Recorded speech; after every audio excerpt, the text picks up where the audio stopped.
So hello students, welcome to एनीसॉल institute. I am Lovejeet. अभी हम जो टॉपिक करने जा रहे हैं वो है velocity time graph of uniform motion, या इन यूनिफॉर्म मोशन में हम देखेंगे कि जो वेलोसिटी टाइम ग्राफ है वो किस तरह से हम ड्रॉ कर सकते हैं और उसके साथ हम कौन कौन से कॉन्सिक्वेंसेस मींस कौन कौन से फॉर्मूलाज को हम डिराइव कर सकते हैं। जो आने वाले टॉपिक्स है हमारे पास तीन इक्वेशंस जो हम डिराइव करेंगे मोशन की, v is equal to u plus a t, second is s equal to u t plus half a t square या फिर s equal to u t minus half a t square, third one is v square minus u square is equal to 2as। तीनों को करने के लिए ये जो graph है इनको समझना बहुत जरूरी है। इसमें जो फॉर्मूला डिराइव करूंगा अभी मैं कि एरिया या फिर डिस्प्लेसमेंट इसका क्या रिप्रेजेंट करेगा वो बहुत जरूरी है। तो चलिए इसको स्टार्ट करते हैं।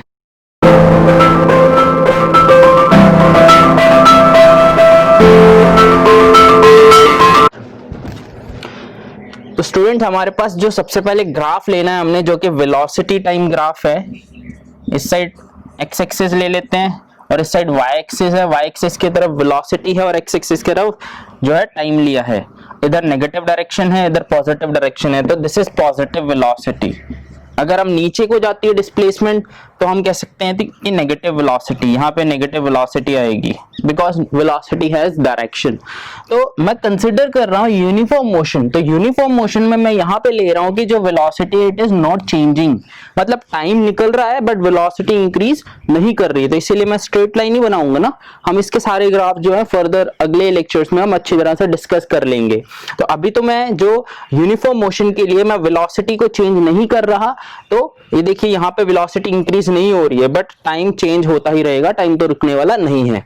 तो इस तरह से सपोज कर लो कि ओरिजिनली मैं यहाँ पे था, ये ओरिजिन ले लो, ये ए बी, हम यहां से स्टार्ट होकर के यहाँ पे गए। क्लियर? अब यहां से यहां तक का टाइम ले लेते हैं, t1 था। आप ओरिजिन से भी स्टार्ट कर सकते हो बट ये मैंने एक स्पेशल केस लिया है कि मैंने t1 से स्टार्ट हुआ टाइम से और कहां पहुंच गया, b पोजीशन पे, जो कि टाइम कितना है, t2 है। क्लियर? और जब हम इसको वेलोसिटी की टर्म में देखते हैं तो वो हमारे पास क्या मिलेगा, यहां पे सपोज कर लो वेलोसिटी v थी तो यहां पे भी वेलोसिटी क्या होगी, v होगी, because velocity is not changing as the motion is uniform. Okay, तो अभी यहां पे मैंने a b c ले लो इसको और इसको d ले लो। क्लियर? अब ये एक चीज आपने याद रखनी है, हमने निकालनी है डिस्प्लेसमेंट।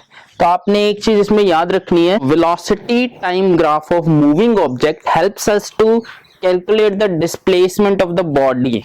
बॉडी ने कितनी डिस्प्लेसमेंट ली है वो ये ग्राफ हमें बताता है, और किस तरह से बताता है वो सुन लीजिए। तो सबसे पहले अगर मैं डिस्प्लेसमेंट की बात करूं, displacement, so displacement from A to B at time t1 to t2। तो टाइम t1 टू t2 पे जाने के लिए जो डिस्प्लेसमेंट आई है बॉडी की वो क्या होगी। अब आपको पता है कि जो वेलोसिटी होती है उसका फॉर्मूला होता है डिस्प्लेसमेंट ओवर टाइम। तो डिस्प्लेसमेंट क्या होती है, velocity into time, velocity multiply time. So अगर डिस्प्लेसमेंट वेलोसिटी मल्टीप्लाई टाइम होती है तो यहां पे रख देंगे वेलोसिटी क्या है हमारे पास, हर जगह क्या है, t ही है, सेम ही है v, और जो टाइम हमारे पास a टू b जाने का है वो कितना है, ये t2 है और ये t1 है, तो ये आ गया t2 माइनस t1। तो यहाँ पे रख देंगे हम t2 माइनस t1। क्लियर? तो हमारे पास जो v है, v क्या है, v ये वाली वेलोसिटी है, ये वाली वेलोसिटी है। तो आप लिख सकते हो ये वाली वेलोसिटी a से लेकर के d तक, ये v है यहां से लेकर यहां तक, बिकॉज ये जो एक्सिस है वो वेलोसिटी की है। तो यहाँ पे हम लिख सकते हैं a d, और ये क्या है, t2 जो है OB, फिर OA, OB minus OA, AD multiply ये कितना आ गया, AB। सो हमारे पास क्या आ गया है, AD multiply AB। So this multiply this, so it is a rectangle, it is a type of rectangle, square कह सकते हो, rectangle कह सकते हो आप इसे, अगर हमारे पास जो भी शेप डिफाइंड है। सो ये बन गया इस पूरे हिस्से का एरिया। सो यह हमारा क्या बन चुका है, area, AD multiply AB। So this is area of rectangle. So area of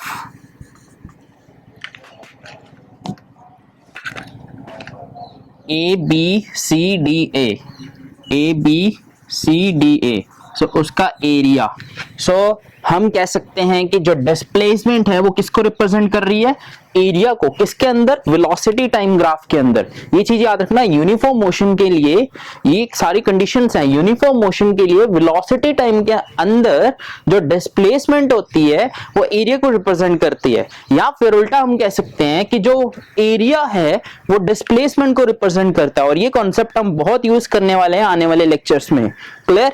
so I hope इसको आप समझ लोगे और इसको आपको पूरी तरह से समझ आ ही गया होगा। इसमें हमने क्या क्या देखा कि वेलोसिटी टाइम ग्राफ से हम डिस्प्लेसमेंट फाइंड आउट कर सकते हैं और वेलोसिटी टाइम ग्राफ से हम एरिया फाइंड आउट कर सकते हैं। इन दोनों में रिलेशन भी फाइंड आउट कर सकते हैं हम, जो कि इक्वल ही होगा। सो नेक्स्ट हम करेंगे जो कि होगा पोजीशन टाइम ग्राफ और यूनिफॉर्म मोशन में। उसमें हम देखेंगे क्या कुछ होता है, वो हम नेक्स्ट लेक्चर में हम करेंगे।